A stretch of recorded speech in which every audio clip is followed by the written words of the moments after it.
Boa noite, meus amigos. É sempre uma alegria nos encontrarmos nesse horário tradicional de palestra pública da casa.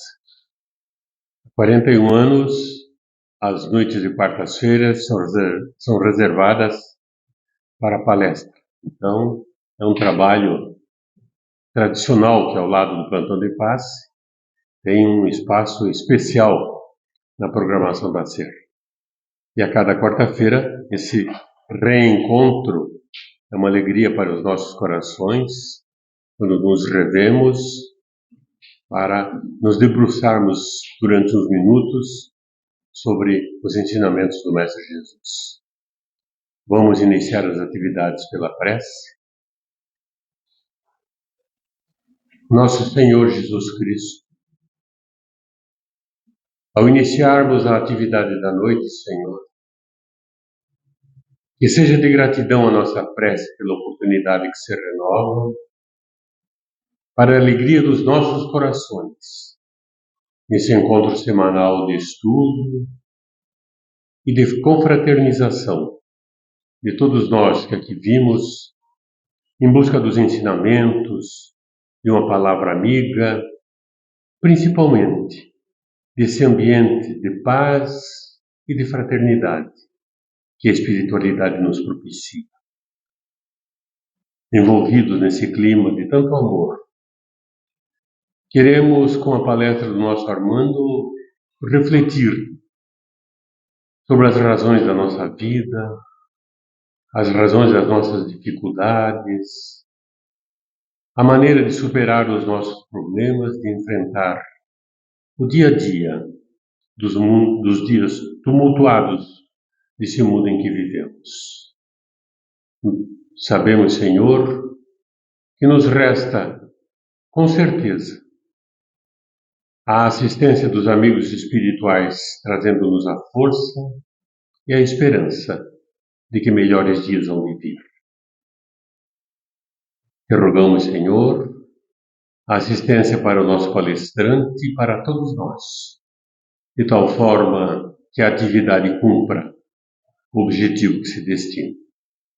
Que o Mestre Jesus permaneça conosco agora e sempre. Que assim seja.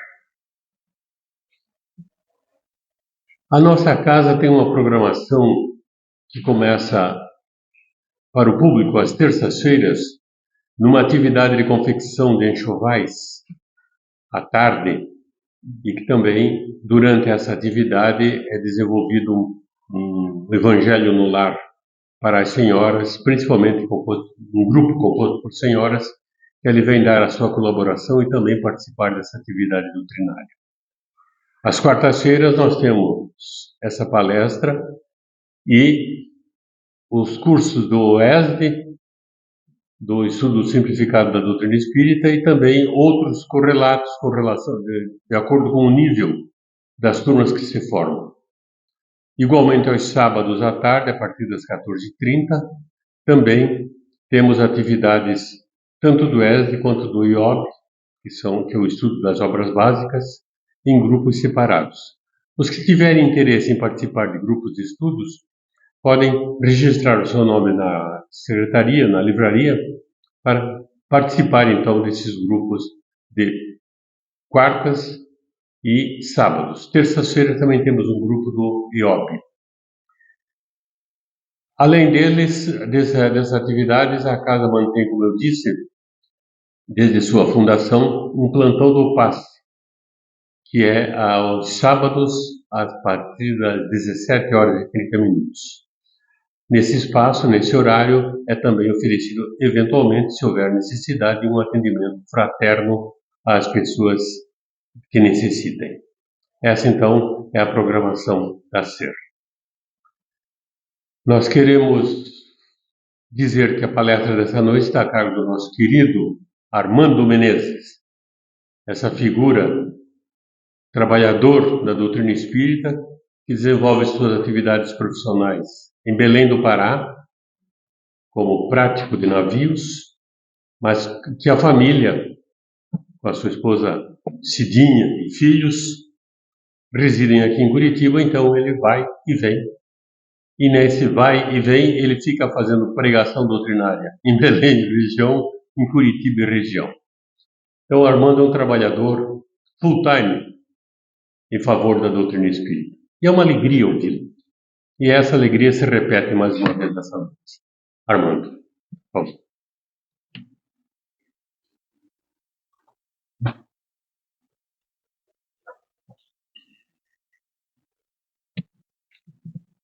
Queridos irmãos e irmãs, uma boa noite a todos. É boa noite de frio, né? Como é que a gente está? Boa noite? Agora vocês acordaram, né? E desse jeito, mais 5 minutinhos, vocês já iam estar... Eu vou só dar um aviso aqui, complementando o aviso do Joaquim, que diante dessa temperatura baixa, né, desse frio, eu vou fazer com vocês como eu faço com a minha sogra. Ela vem, quando vem assistir as nossas palestras, eu digo, se a senhora dormir, eu vou dizer o momento que a minha sogra está dormindo, deixa ela acordar. Então, se alguém aqui dormir, eu vou dizer só um momento que eu vou só esperar acordar e a gente já volta. É só para vocês ficarem espertos, né? Brincadeirinha, podem dormir à vontade. Vocês não estão ouvindo do mesmo jeito, né? O nosso filhinho, quando veio aqui nascer, foi evangelizado nascer, e ele, passado aquela fase de evangelização, ele estava naquela dificuldade, sabe aquela idade da adolescência? Não quero ir para a casa espírita. Já aprendi tudo, né? Eles dizem, né? E aí ele vinha da palestra que se realizava aos sábados, às 14 horas, né? E aí imagina um jovem que passou a semana inteira indo, voltando para a escola, estava de manhã, sábado, 14 horas, ele não sabia se ele jogava videogame, futebol ou se ele ia para ser. Daí a gente tinha que ficar cutucando ele, senão ele dormia mesmo. E com esse friozinho, então, né, Joaquim, a gente falar de evangelho é um desafio, né? E falar de Jesus, além de ser desafio, pela complexidade e profundidade disso, o falar do Cristo, seu evangelho nas nossas vidas, existe também a dificuldade da nossa vinda, muitas vezes, né? Mas já que estamos aqui, felizmente, vamos falar um pouco do nosso evangelho de Jesus. Vamos falar um pouco dos mandamentos. Quando nós ouvimos sobre Jesus, nós sabemos que precisamos segui-lo, porque ele é o caminho para a verdade e para a nossa verdadeira vida. E nós não conseguiremos segui-lo se nós não guardarmos os mandamentos, os ensinamentos do Cristo. Foi o que ele disse em João: aqueles que me amam guardam os meus ensinamentos. E quando o fariseu se aproxima de Jesus e para o tentar, nos diz Mateus, ele pergunta a Jesus, o fariseu, qual é o maior mandamento? Lembram qual é? Qual é o maior mandamento? Amar a quem? A Deus acima de todas as coisas. Esse é o maior mandamento. Nós devemos amar a Deus acima de todas as coisas. Mas ele disse ainda, Jesus, que existia um segundo mandamento. E como para nos mostrar a importância desse segundo mandamento, ele não disse apenas que havia um segundo mandamento, porque nós, instintivamente, iríamos colocar em primeiro lugar amar a Deus. E em segundo lugar, em importância, qual seria mesmo? Segundo mandamento, primeiro amar a Deus todas as coisas. Toda a lei e os profetas se resumem nesses dois mandamentos. Amar a Deus acima de todas as coisas e um segundo mandamento semelhante a esse. Ou seja, ele disse que o primeiro é amar a Deus, mas o segundo era em importância, ainda que ele diga o segundo, ele para nos conectar à realidade dos ensinamentos, à realidade da lei, para fazer essa conexão nas nossas mentes e nos nossos corações, ele disse que havia um segundo semelhante a esse. Qual é o segundo mandamento? Ao próximo como a ti mesmo. Não é? Então é Jesus nos mostrando a importância de nós aprendermos a amar ao próximo como a nós mesmos. Colocando esse segundo mandamento como o semelhante ao primeiro, ainda que ele tenha dito como segundo mandamento. Mas nos mostra a importância. E ainda diz que toda a lei e os profetas, toda a lei e todos os profetas, aí se resumem nesses dois mandamentos. Isso em Mateus 22. E em João, no Evangelho de João 13, ele nos faz um convite em falando de amor. Ele pergunta: quem quer ser meu discípulo? De certa forma, Jesus pergunta isso em João 13. Quem quer ser o meu discípulo? Alguém aqui gostaria de ser discípulo do Cristo? Ninguém, gente. Vocês estão pensando, só a Marie? Ninguém mais quer ser discípulo. Vocês estão com medo, né? 2 pessoas, não acredito. 2 pessoas querem ser discípulos. Vocês, o restante não quer ser discípulo. Só veio aqui dar uma olhadinha na cena. O que será que a gente veio fazer lá? Vamos ouvir, né? Se der, a gente vai. Se não der, deixa para lá. Esse negócio de discípulo, isso é complicado, né? Ser discípulo pesado, né? E o que ele diz de como é que nós vamos reconhecer o discípulo do Cristo? O que Jesus coloca como o símbolo para que nós reconheçamos um discípulo do Cristo? Oi? Por muito vos amardes, sereis reconhecidos como meus discípulos. E por que você não levantou a mão que quer ser discípulo? Ela está com medo de amar os outros. Por muito vos amardes, sereis reconhecidos como os meus discípulos. É Jesus que vem após Moisés, que inaugura as leis, nos trazendo a lei de justiça. É Jesus que vem, então, nos trazer a lei de amor. É Jesus que vem nos trazer a lei de amor, que é a segunda revelação de Deus, sendo a primeira Moisés, a lei de justiça, a qual muitos de nós ainda têm muita sede de justiça e esquece muitas vezes da segunda revelação, que é Jesus, a lei do amor, e exige a justiça na terra, na sua maior dureza e firmeza. E lembro sempre, quando falamos da primeira e segunda revelação, de uma fala de Raul Teixeira, padrinho da nossa Sociedade Espírita Renovação, fundada em 84, né? 1984, quando ele, em uma palestra, diz que justiça sem amor é vingança. Linda fala de Raul Teixeira, né? Justiça sem amor não passa de vingança. Moisés sem Jesus não passa de vingança. E o que é então o exercício desse amor? É a terceira revelação, que é a lei de caridade. É justamente o exercício do amor, é a lei de caridade. Temos as 3 revelações: lei de justiça, lei de amor e lei de caridade. Mas nós seremos salvos apenas quando vier a 4ª revelação. Joaquim me olhou preocupado. Que 4ª revelação é essa? Nunca ouviram falar? Não, Joaquim? Está escrito na Bíblia, no capítulo. Nós seremos salvos sem a 4ª revelação? Que 4ª revelação? Já ouvimos falar, vocês acreditam?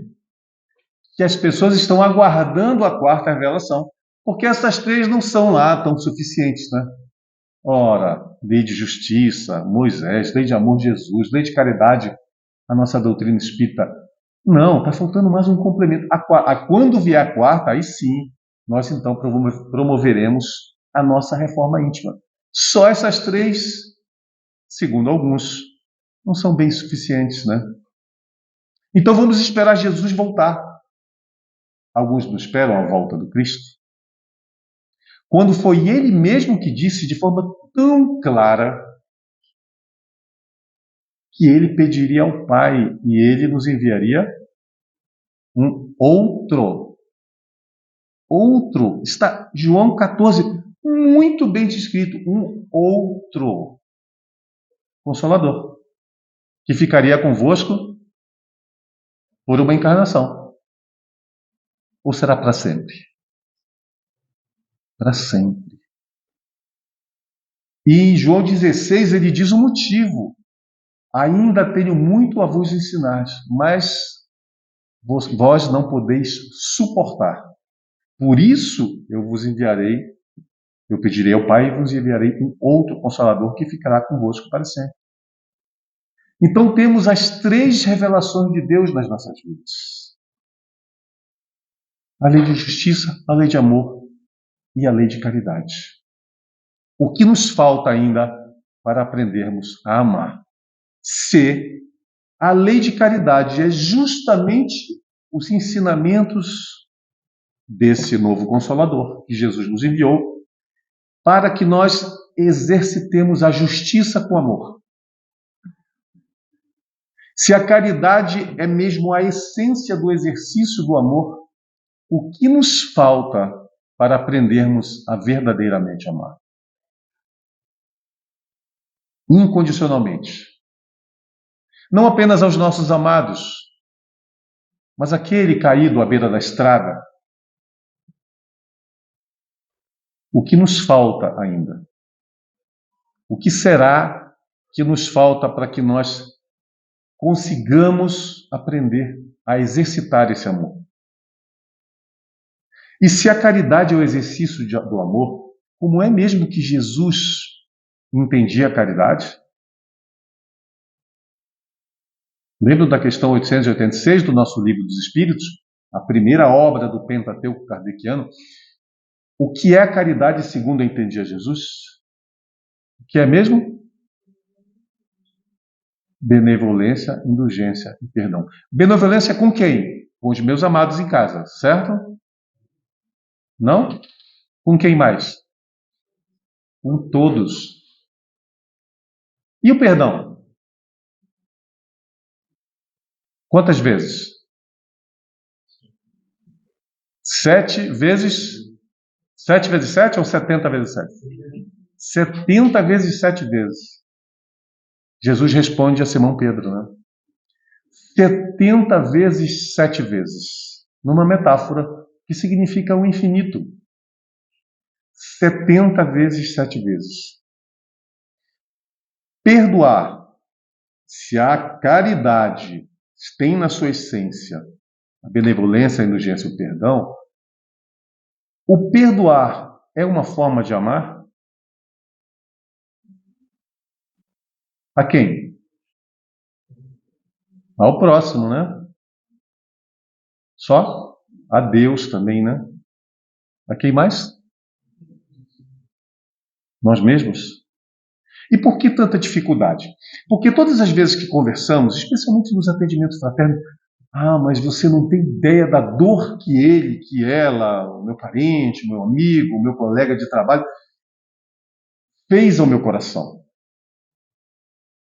Porque fácil é dizer um perdão menor, mas existem mágoas, existem machucados que as pessoas nos fazem que são tão profundos que as pessoas, às vezes, ainda que Jesus nos tenha ensinado, ainda que Ele tenha se revelado como nosso Salvador, como o caminho para a verdade e para a verdadeira vida, nós ainda temos dificuldades. Se alguém faz mal, por exemplo, a um filho nosso, a um pai, uma mãe, alguém que nós amamos muito, se esse mal é muito grande, machuca tanto o nosso coração, se nós sofremos um abandono afetivo, rompimento de uma relação depois de 10, 20, 30, 50 anos de dedicação ao outro, sofremos um abandono, dói, né? Machuca. Qual é o caminho do perdão? Por que ainda encontramos dificuldades se sabemos que o perdão faz parte da caridade? E é apenas ela que nos salva, a caridade. Evangelho segundo o Espiritismo, capítulo 15. Fora da caridade não há salvação. Salvação do outro ou minha? Minha. E se fora dessa caridade do capítulo 15 não há salvação, e se Jesus entendia a caridade conforme o Livro dos Espíritos, questão 886, como a benevolência, a indulgência e o perdão,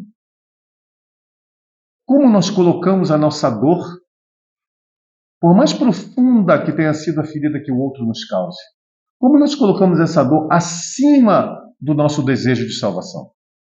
Onde está a nossa dificuldade do exercício do perdão? Por que ainda não conseguimos perdoar? E vocês mesmos disseram, perdão não é uma forma de amor?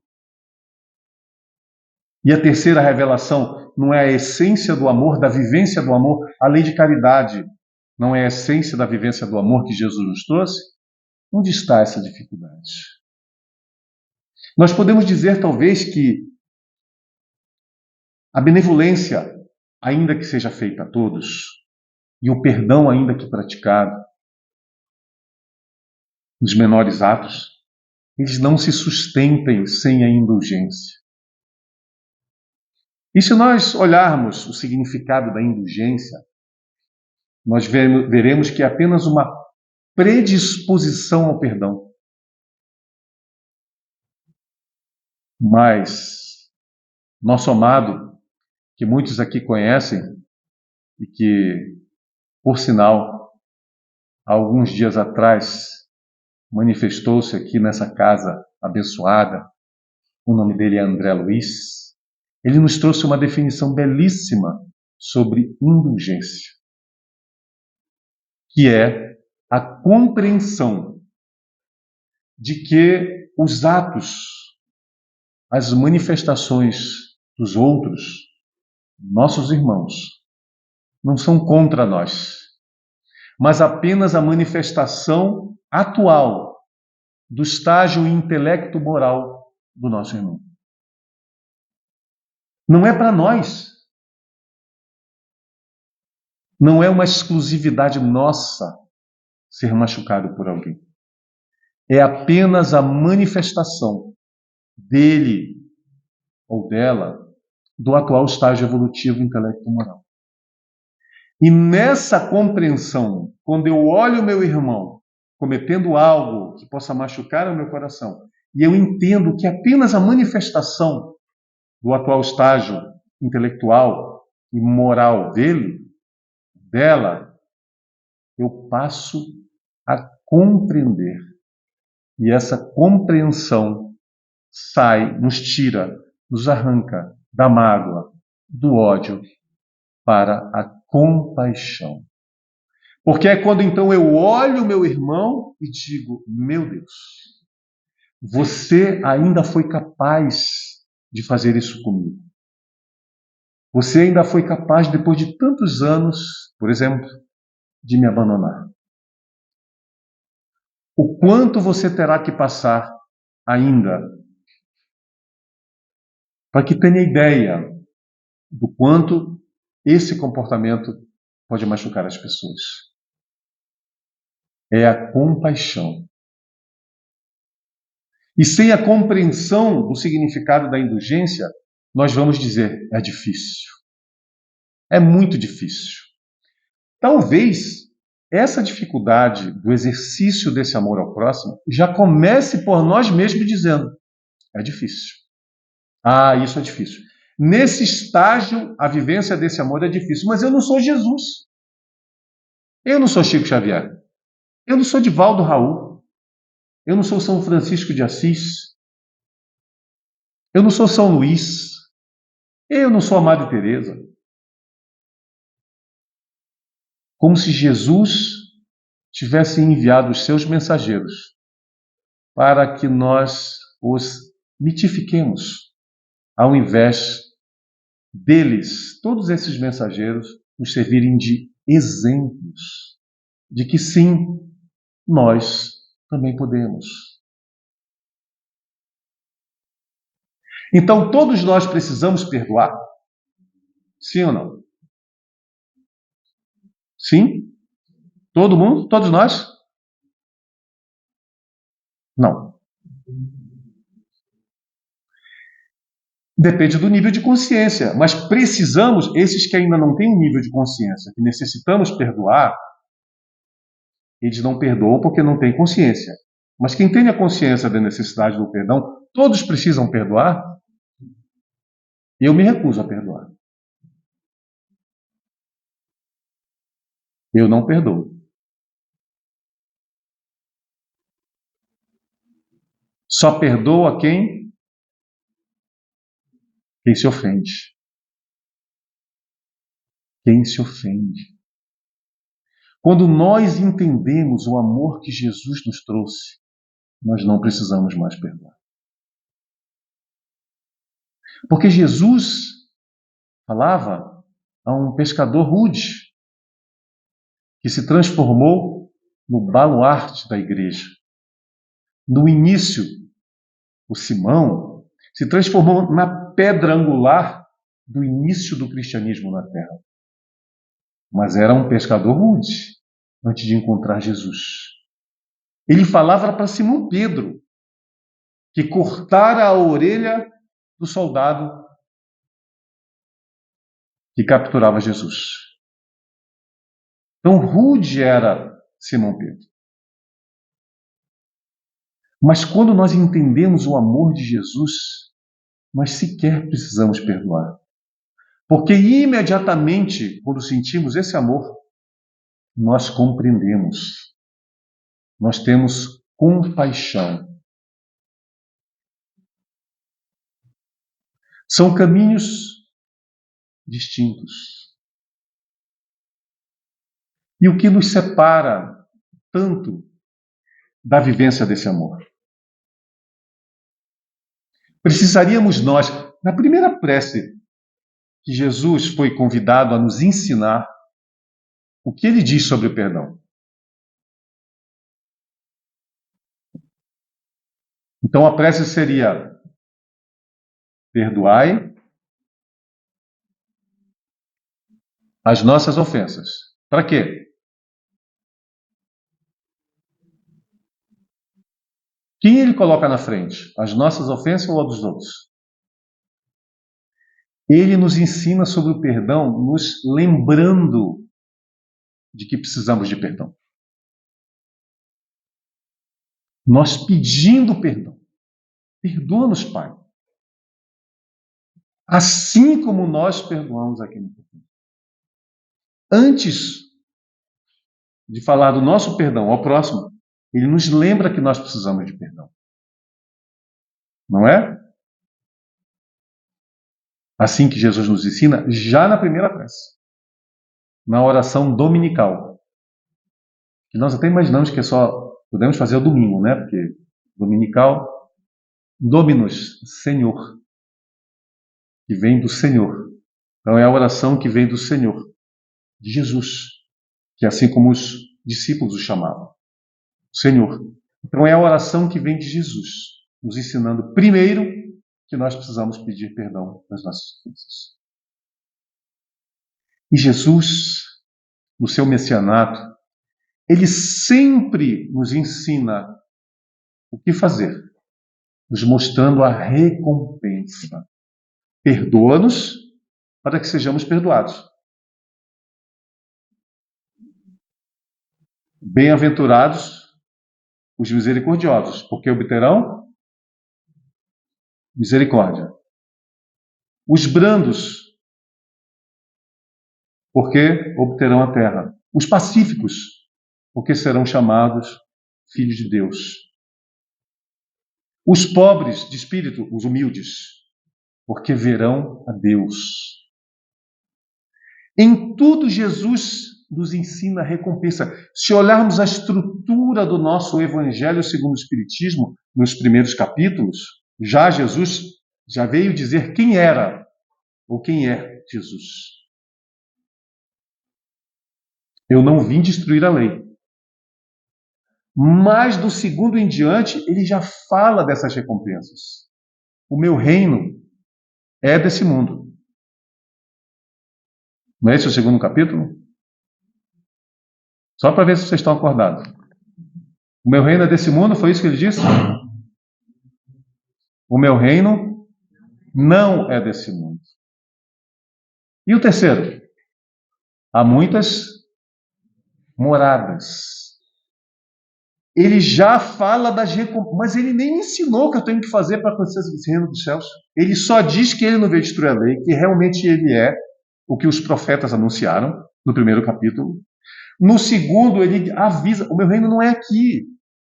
E no terceiro, ele já mostra as 5 categorias de mundo espalhadas pelo universo, para nos motivar. Ele já fala das recompensas. E o quarto? A conversa com Nicodemos. Ninguém pode ver o reino de Deus se não nascer de novo. Não é do corpo, como pensou Nicodemos. O que nasce da água é água, o que nasce do espírito é espírito.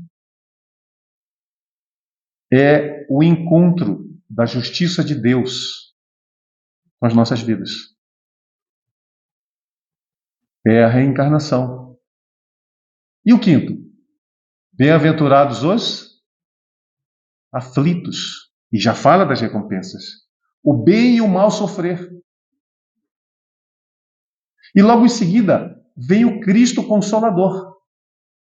Se nós somos aflitos, que é o capítulo 5, no 6º é o Cristo Consolador. É Ele nas nossas vidas. Não estamos mais sozinhos. Nunca estivemos, mas agora sabemos.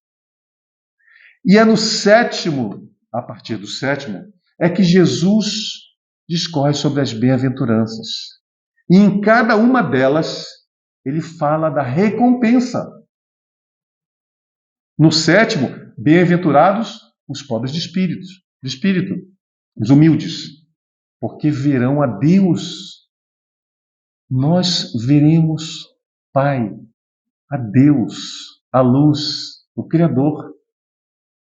Basta que sejamos humildes.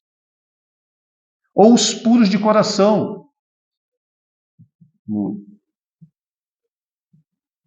No capítulo seguinte, no 8º, no 9º, os brandos e pacíficos. No 10º, os misericordiosos, porque obterão misericórdia.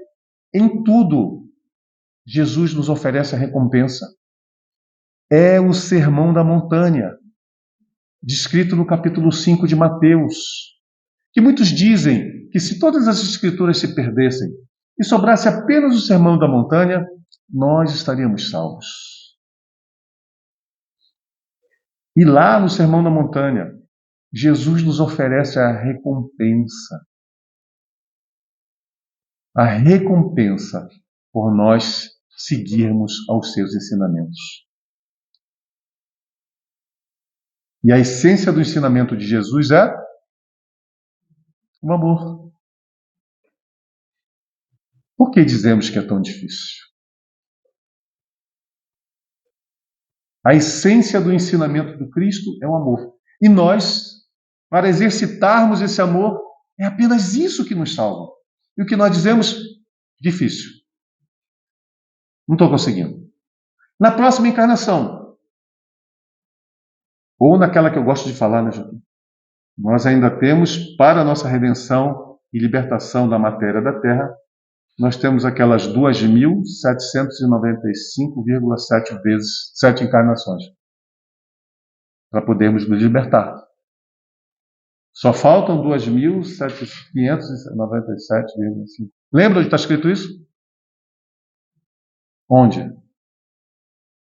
Ninguém lembra? Que nós precisamos ainda de 2.597 encarnações? Ah, 3, né? Em lugar nenhum. Em lugar nenhum. Ou Cristo não teria falado isso, não teria nos ensinado que nós estaremos libertos se nós o seguíssemos. E por que é tão difícil? Mas espera, como esse sermão da montanha me fala dessas recompensas? O próprio Céu e Inferno, a obra de uma das obras do Pentateuco kardeciano, Céu e Inferno, as recompensas. Que recompensas? Se a questão 893 do nosso livro dos Espíritos é tão precisa, quando Kardec pergunta qual a mais meritória de todas as virtudes. Qual é a resposta dos Espíritos? Alguém lembra? Caridade desinteressada. Ou seja, os Espíritos nos ensinam que a mais meritória de todas as virtudes, e as virtudes são como que degraus na nossa jornada evolutiva, e a mais meritória de todas aqui na Terra é a caridade desinteressada. Então eu não posso trocar. Agora eu fiquei confuso, né? Jesus vai lá em Mateus 5, no Sermão da Montanha, e tudo que ele nos ensina, ele fala da recompensa. Ele vem do nosso Evangelho, porque o Evangelho segundo o Espiritismo teve a coordenação, acima de todos, de Jesus. E ele nos fala de todas as recompensas até que ele começa a nos ensinar o caminho a partir do capítulo 11. Como assim a caridade desinteressada é a maior de todas, as mais meritória de todas as virtudes? E em tudo que ele nos ensina para fazer, ele fala das recompensas. Paradoxal, aparentemente. Mas Jesus está falando da caridade. O que é caridade? É uma troca? É o exercício perfeito. Já está liberto. A caridade é o exercício do amor. E o que é o amor? É um pensamento? É um sentimento. Eu sinto amor e exercito amor. A caridade é um sentimento, não é uma troca. Então, Jesus nos convida para exercitar esse amor, ele nos convida a sentir, não a fazer. O fazer é resultado do sentir. Por isso não é paradoxal a questão 893. Por isso é verdadeira a afirmativa dos Espíritos de que a mais meritória das virtudes é a caridade desinteressada. Porque essa caridade, que é o exercício do amor, ela é um sentimento. E apesar de o nosso Evangelho, segundo o Espiritismo, nos falar da caridade com mais profundidade no capítulo 15, fora da caridade da salvação, eu convido a vocês, chegando em casa, para a leitura do Evangelho, do estudo, que olhem o capítulo 13 do nosso Evangelho. Não saiba a vossa mão esquerda o que dá a vossa mão direita, quando, numa mensagem de um espírito chamado Irmã Rosália, ela nos fala da verdadeira caridade, a caridade moral. Irmã Rosália, nós temos essa mensagem no coração como talvez a mais bela descrição de caridade no nosso Evangelho segundo o Espiritismo, apesar de estar no capítulo 13 e não no 15. A caridade moral. E por que eu ainda encontro barreiras para amar mais, se não em intensidade, mas em número, o meu próximo. Falamos até agora do 1 ao capítulo 10. Bem-aventurados os misericordiosos. O que nos falta entender para que nós possamos ampliar a nossa capacidade de amar? Vejamos o que diz Jesus quando, no capítulo 18, de Mateus, ele responde a Simão Pedro. Quantas vezes devo perdoar? 70 vezes 7. Nós só gravamos isso. E o que vem escrito depois? Jesus fala daquele senhor que recebe o seu servo, que lhe devia 10.000 talentos. E não tendo como pagar, o Senhor então disse que esse servo fosse recolhido e vendido, juntamente com todos os seus bens e sua esposa, para que pagasse ao Senhor os 10.000 talentos. Esse servo então se ajoelha diante do Senhor, nos ensina Jesus, e pede misericórdia, que ele pagaria tudo, mas que ele lhe concedesse mais tempo. E compadecido do servo, o Senhor diz que sim, que ele teria mais tempo. Esse servo então sai e já à porta, diante dos outros servos, encontra um outro que lhe devia 100 dinheiros. E ele agarra desse outro servo e diz: me pague agora, ou lhe jogarei na prisão. Mas eu não tenho agora, por favor, me conceda mais tempo. E ele não concede.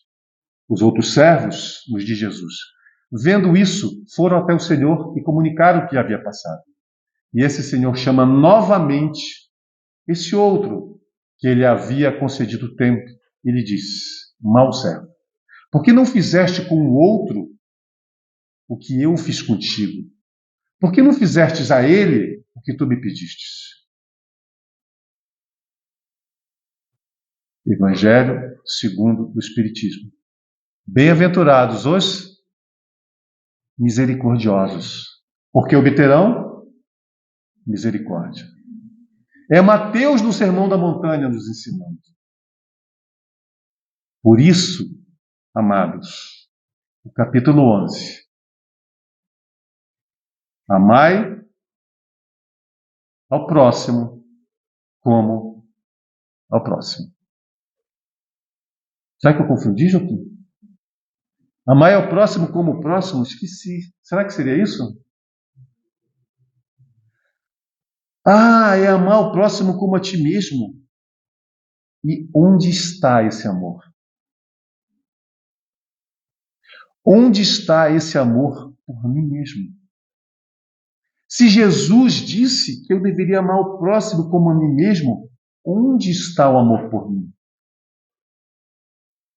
Porque quando eu não perdoo a ofensa do outro, eu me algemo ao outro. Eu me algemo ao outro.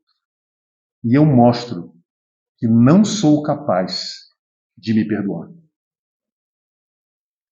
Porque eu só consigo amar ao próximo na medida do amor que tenho por mim mesmo.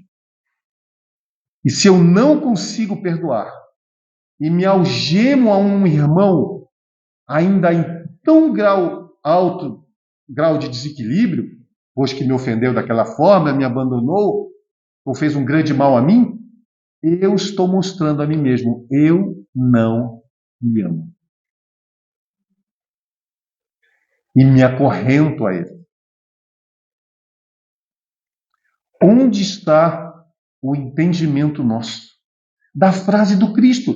Amai ao próximo como a ti mesmo. Nós acreditamos que é um convite ao perdão ao outro, esquecendo que é um convite de Jesus a que nós nos amemos.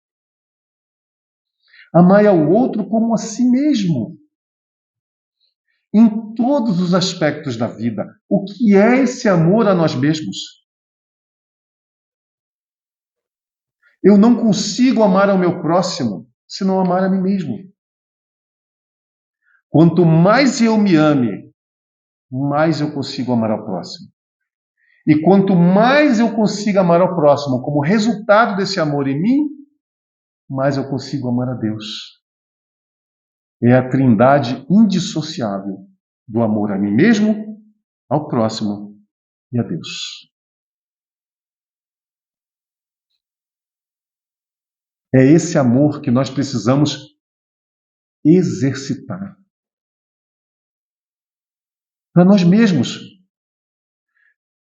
A começar pelo nosso corpo físico. Porque nós podemos medir o quanto de amor nós temos por nós. O que nós fazemos com esse instrumento sagrado que Deus nos empresta momentaneamente para a nossa redenção, para a nossa transformação, que é o corpo físico? Como pode, no terceiro milênio, 10.000 pessoas morrerem por dia? Tabagismo. Como pode uma pessoa morrer a cada 1,5 segundo por excessos alimentares e suas consequências? Sócrates, ministro de Jesus, antes da vinda do Cristo, já nos dissera: nós precisamos comer para viver e não viver para comer. Ah, mas isso foi Sócrates, faz muito tempo. E Kardec repete isso na nossa obra, O Céu e o Inferno. Primeira parte, capítulo 7. Nós precisamos comer para viver, não viver para comer. E cada 1,5 segundo alguém parte da terra por excessos alimentares. Como pode alguém dizer, eu bebo socialmente? Só um tiquinho de mediunidade. E você vai ver, quando você aproxima a mão do álcool, quem são as suas companhias? Uma sobrinha, alguns anos atrás, na casa de um irmão, era aniversário dela, e nós estávamos para comemorar o aniversário dela. E de repente eu vi entrar pela porta alguns espíritos que pegaram a mão dela, como se ela fosse uma espécie de marionete, e balançar a mão dela. E eu, assustado, olhei, o que é isso? E eles balançando a mão dela, e ela, como se fosse aquela marionete, ela disse, para nós todos ouvirmos, no meio do seu próprio aniversário: eu preciso sair. Os meus amigos me esperam em uma balada. E o pai disse, como você vai sair no meio do seu próprio aniversário? Mas os meus amigos me esperam. Nós já comemoramos, vocês podem ficar. Eram espíritos que precisavam do álcool que ela ingeria. E nós acreditamos, bebo socialmente. Quem são as companhias? O quanto eu me amo para ingerir álcool? Se a ciência me disse que assim como morrem 10.000 pessoas só de câncer, fora as outras doenças que o tabagismo causa, por dia, também morrem 10.000 pessoas de câncer por dia na Terra pela ingestão de álcool. Não dos alcoólatras, desse álcoolzinho no final de semana. Desse beber socialmente. É como que uma roleta russa. Por que não olharmos para o nosso corpo e dizermos, meu Deus, como você é sagrado na minha vida, como eu preciso cuidar de você, você é o instrumento de minha redenção, eu preciso te fazer o bem, eu preciso abdicar do tabagismo, do álcool, não porque a doutrina espírita imponha algo, mas esclarece, sendo a decisão sempre resultado de nosso livre-arbítrio. Por que não olhar para o nosso corpo e dizer, eu vou lhe oferecer o alimento correto, meu estômago, meus rins, meu intestino, meu coração, trabalhem em harmonia, eu preciso de você. E por falar em coração, eu preciso educar as minhas emoções. Eu preciso, diante de uma ofensa, não guardar aquela mágoa por tempo mais prolongado, que pode vir a ser uma tristeza profunda e causar uma depressão, que já é uma doença física, e a depressão causando a dor, inclusive física, pode levar a nós mesmos ao desespero.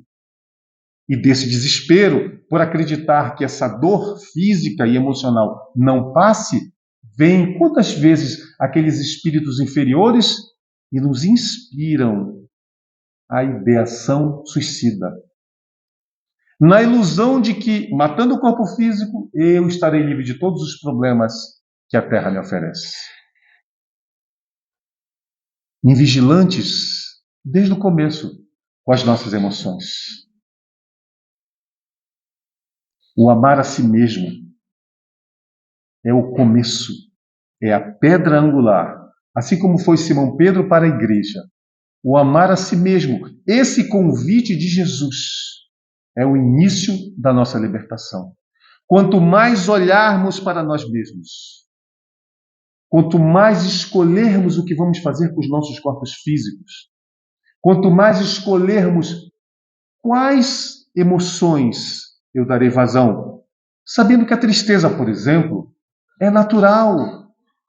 Ninguém se torna insensível de ver um amado sofrer ou tomar um caminho errado, por exemplo. Sentiremos tristeza, mas onde a nossa fé? Onde a certeza da imortalidade? Onde a lembrança de que nosso Deus, que a doutrina espírita nos apresenta, não é mais o Deus das penas eternas, mas o das oportunidades eternas. E que todos nós, no exercício de nosso livre-arbítrio, atingiremos, por fim, a nossa destinação como espíritos puros, perfeitos, mesmo os nossos amados que tomem o caminho errado. Onde a nossa fé na vida futura? Formas de se amar. Desamor, desleixo, esquecimento das nossas próprias destinações, das nossas vidas. Por que dizer, eu não consigo? Já que a doutrina espírita me ensina que a conversa do Cristo com Nicodemos é para nos falar da multiplicidade, da pluralidade das existências, eu ainda tenho 2.597,5 encarnações, não preciso me preocupar com isso agora. Essa não vai dar. Não é? Nessa não, né? Na próxima? Na outra? Quando? Na quarta revelação? Já sei, quando eu nascer em outro país. Mas espera, apenas 1% da população da Terra conhece o Espiritismo. E eu estou dentro dessa população. 80 milhões em 8 bilhões. Qual seria a nossa chance, se não essa, de aprendermos a nos amar? Esse é o convite do Cristo. E quanto mais aprendemos, quanto mais nos amamos, mais aprendemos a amar ao próximo. Começando pelo próximo mais próximo, o pai, a mãe, um avô, uma avó, um irmão, uma irmã, o cônjuge, os nossos filhos amados. São esses amores que Deus coloca nas nossas vidas, por amor e misericórdia, que muitos são aqueles cujas relações nossas em vidas pretéritas foram manchadas pelo comportamento nosso e deles, mas também aqueles que nos são afins, aqueles que vêm de tantas encarnações como amigos, cônjuges, filhos, pais, netos, avós, e que a alegria é tão grande só de nos aproximarmos deles.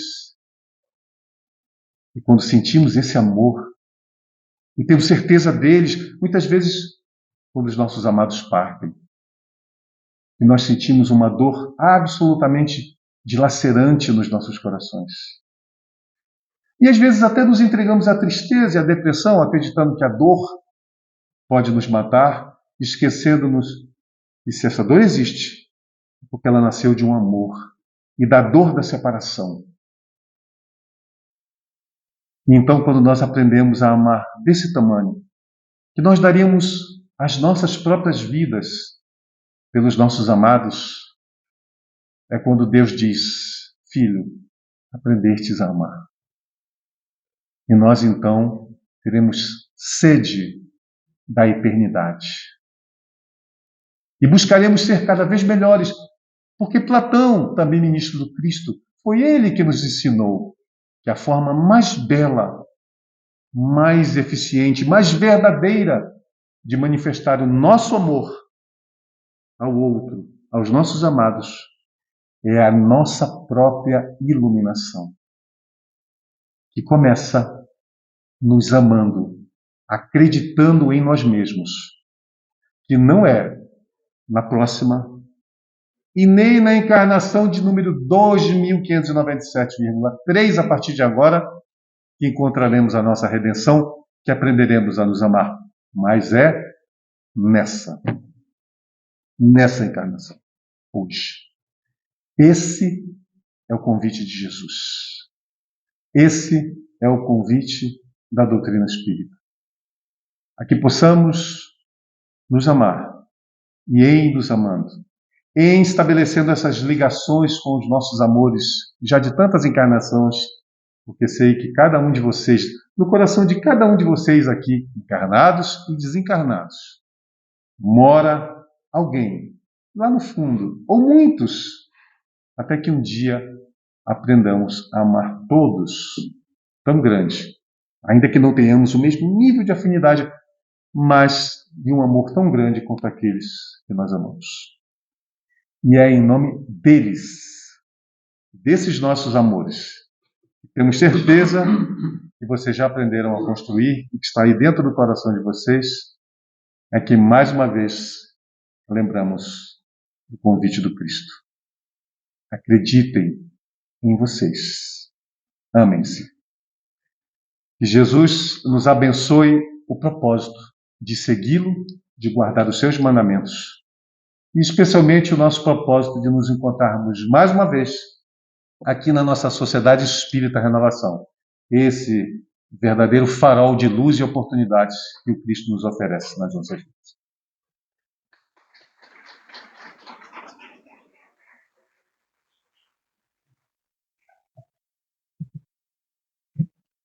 O nosso agradecimento ao Armando pela sua colaboração nessa palestra riquíssima que nos trouxe nessa noite. Nós queremos ver quem está vindo pela primeira vez hoje. Levantou antes. Ganhou um livro.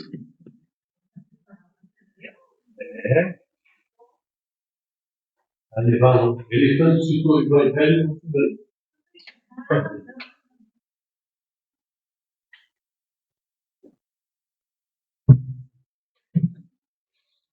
Esse Evangelho segundo o Espiritismo é um tesouro de orientação no aspecto moral, filosófico que o Kardec nos deixou. Tá? É essa a função. Nós vamos encerrar a primeira parte das atividades pela prece, depois vamos aos passes, lembrando que o passe é uma transmissão fluídica. Enquanto quem está tomando o passe permanece em preces, o aplicador está fazendo a transmissão fluídica em benefício daquele irmão. Não é obrigatório, os que não quiserem, sintam-se à vontade, a saída é oferecida à água fluidificada. Os que vão tomar o passe, por favor, aguardem sentados, que todos serão chamados. Agradecemos a presença de todos. Agradecemos ao Mestre Jesus mais uma vez a oportunidade da reunião, do aprendizado, desse roteiro que nos foi trazido nessa noite pelo nosso Armando, roteiro de orientação segura, em benefício de cada um de nós, mostrando-nos o caminho a seguir, com base nos ensinamentos do Mestre, que há 2000 anos nos deixou essa sequência de lições, para que ao longo do tempo pudéssemos corrigir os nossos defeitos, vencer as nossas imperfeições e fraternalmente nos unirmos e prosseguirmos a nossa jornada. Que Jesus nos abençoe no retorno aos nossos lares, que o seu amor assista aos nossos familiares e que a sua paz mercê da sua misericórdia, permaneça conosco hoje e sempre. Que assim seja, Senhor.